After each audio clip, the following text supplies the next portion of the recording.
Shalom.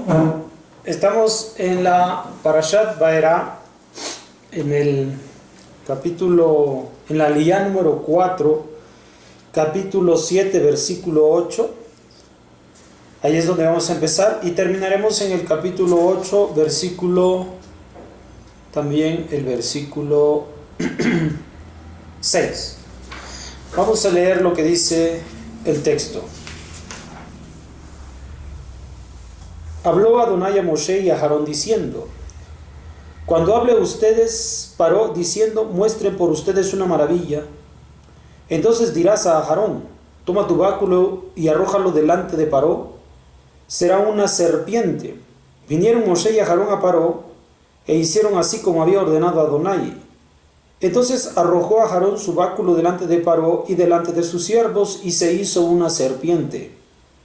Llamó también Paró a los sabios y a los hechiceros, e hicieron ellos también, los hechiceros de Mitzrayim, con sus palabras mágicas, así. Arrojó cada uno su báculo y se hicieron serpientes. Pero tragó el báculo de Aarón a sus báculos. Se endureció el corazón de Paró y no los oyó, tal como había hablado Adonai. Dijo Adonai a Moshe: es pesado el corazón de Paró, se niega a enviar al pueblo. Anda a Paró por la mañana, he aquí, él sale al agua. Te pararás a su encuentro junto a la orilla del río, y el báculo que se transformó en serpiente tomarás en tu mano. Y le dirás: Adonai Elohim de los Ibrahim, Eloa de los Ibrahim, Ibrim me ha enviado a ti diciendo: envía a mi pueblo para que me sirvan en el desierto. He aquí que no has oído hasta ahora. Así ha dicho Adonai: como esto sabrás que yo soy Adonai. He aquí yo golpearé con el báculo que tengo en mi mano a las aguas que están en el río y se convertirán en sangre. Los peces que están en el río morirán. Será hediondo el río y sentirá repulsión Mitzrayim de beber agua del río. Entonces dijo Adonai a Moshe: di a Aarón: toma tu báculo y extiende tu mano sobre las aguas de Mitzrayim, sobre sus ríos, sobre sus canales, sobre sus estanques y sobre toda reunión de sus aguas, y serán sangre, y habrá sangre en toda la tierra de Mizraim, en los árboles y en las piedras. Me hicieron así Moshe y Aarón tal como ordenó Adonai. Y se levantó el báculo, golpeó las aguas que estaban en el río a los ojos de Paró y a los ojos de sus siervos, y se convirtieron todas las aguas que había en el río en sangre. Los peces que estaban en el río murieron, se hizo hediondo el río, y no pudieron los Mitzrim beber agua del río, y hubo sangre en toda la tierra de Mizraim.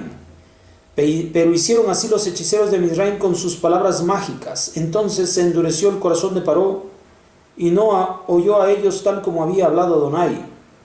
Se dio vuelta Paró, entró a su casa, y no puso atención su corazón tampoco a esto. Cavaron todos los Mizrim alrededor del río para conseguir agua para beber, porque no podían beber del agua del río. Se completaron los 7 días después de castigar a Adonai el río. Dijo Adonai a Moshe: ve a Paró y le dirás: así ha dicho Adonai, envía a mi pueblo para que me sirva, porque si tú te niegas a enviar, he aquí yo plagaré en todo tu territorio con ranas. Reproducirá el río ranas, subirán y entrarán a tu casa, en la recámara donde te acuestas, sobre tu lecho, en la casa de tus siervos, en tu pueblo, en tus hornos y en tus artesas. Y en ti, en tu pueblo y en todos tus siervos subirán las ranas. Dijo Adonai a Moshe: di a Aarón: extiende tu mano con tu báculo sobre los canales, sobre los ríos y sobre los estanques, y subirán las ranas sobre la tierra de Mizraim. Extendió a Aarón su mano sobre las aguas de Mitzraim, y subió la rana y cubrió la tierra de Mitzrayim, pero hicieron así los siervos con sus palabras mágicas, y subieron las ranas de sobre la tierra de Mitzrayim. Entonces llamó Paró a Moshe y a Aarón y dijo: rueguen a Adonai para que saque las ranas de mí y de mi pueblo, y enviaré al pueblo, y ofrendarán a Adonai. Y contestó Moshe a Paró: dígnate sobre mí, diciéndote: para cuando rogaré que sea por ti, por tus siervos y por tu pueblo, exterminar las ranas de ti y de su casa, solo en el río quedarán. Dijo Paró: para mañana. Y le contestó: será como tu palabra, para que sepas que no hay como Adonai Elohenu. Bien, en esta aliyá van a comenzar el momento de las plagas. Después del enfrentamiento o el encuentro que va a tener Moshe y Aarón con Paró, dado que por causa de la opresión el pueblo de Israel no podía creer a las palabras de Moshe, entonces se tuvo que ir a consultar a Faraón.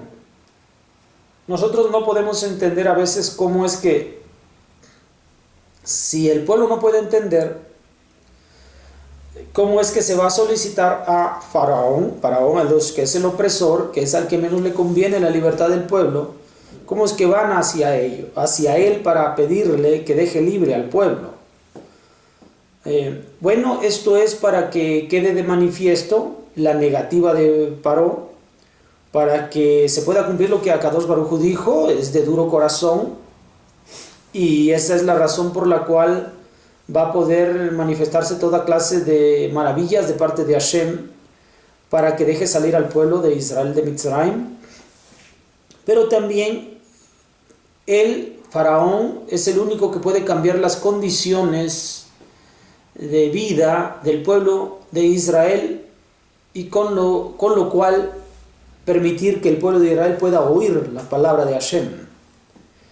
Así que las condiciones son las que nos permiten que nosotros podamos oír la voz de Hashem, las condiciones correctas.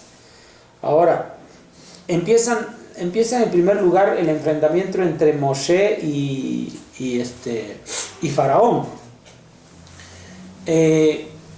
Lo primero que va a ocurrir es una señal que Hashem le había dado a Moshe y a Aarón en caso de que Faraón se oponga a la decisión, y la señal que darán será arrojada la vara de Moshe y ésta se convertirá en una serpiente, para que vean las maravillas de Hashem.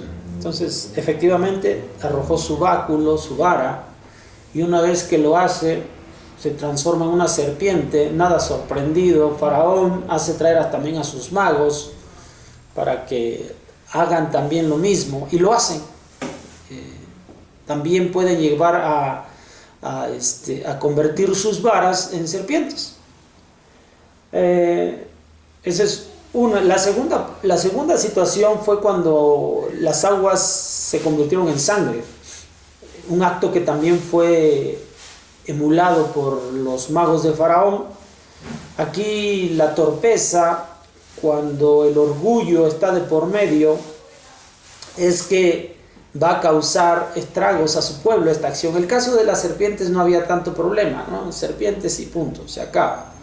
Pero cuando imita el hecho de las aguas convertidas en sangre que hace Moshe y que después viene a ejecutar de forma igual Faraón y sus magos, pues eso perjudica más al pueblo. Y aquí nosotros vemos la torpeza, pero esto es por causa del orgullo, el ego, le impide razonar como debe ser, en pensar en el bien de todo su pueblo. Él quiere salirse con la suya. En la tercera plaga, cuando viene la plaga de las ranas, también es semejante. Ahora, la plaga de las aguas que se convierten en sangre termina los 7 días. Y después de esto viene otra plaga, que es la plaga de las ranas. Estas ranas también van a subir de las aguas y van a llenar toda la población, y en todo lugar se van a encontrar, de tal manera que va a causar la incomodidad del pueblo. No obstante esta situación que ya había sido dada por Moshe, también los magos egipcios vinieron e hicieron lo mismo, recrudeciendo el mal sobre el pueblo. O sea, es la torpeza del orgullo. Con tal de no perder, entonces se termina haciendo mayor mal a su propia gente, para sí mismo.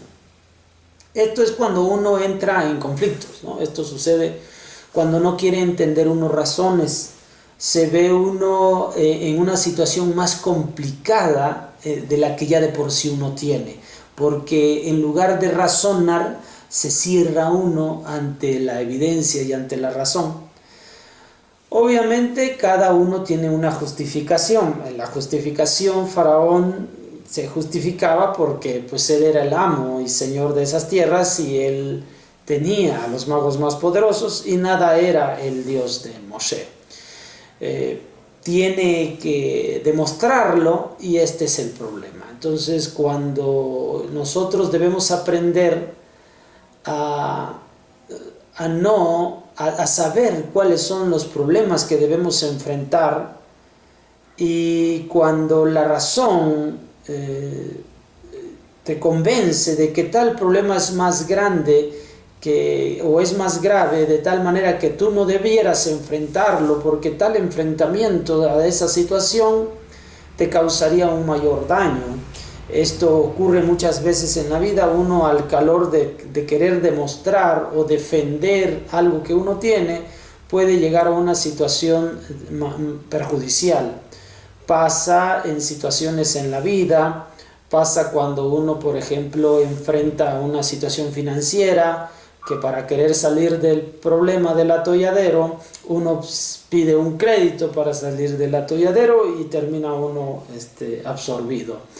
Pasa cuando la delincuencia en nuestros países se da y el otro tiene mayor ventaja sobre mí, pero yo no quiero perder lo que tengo, entonces también me exalto y puedo terminar con mayor perjuicio que si simple y sencillamente hubiera cooperado y me hubiera deshecho de aquello que me habían exigido.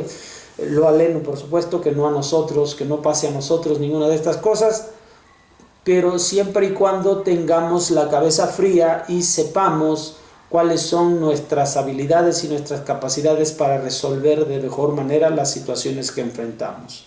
Bueno, y la persona que no haga esto, pues es una persona que conocemos como terca, una persona dura de corazón.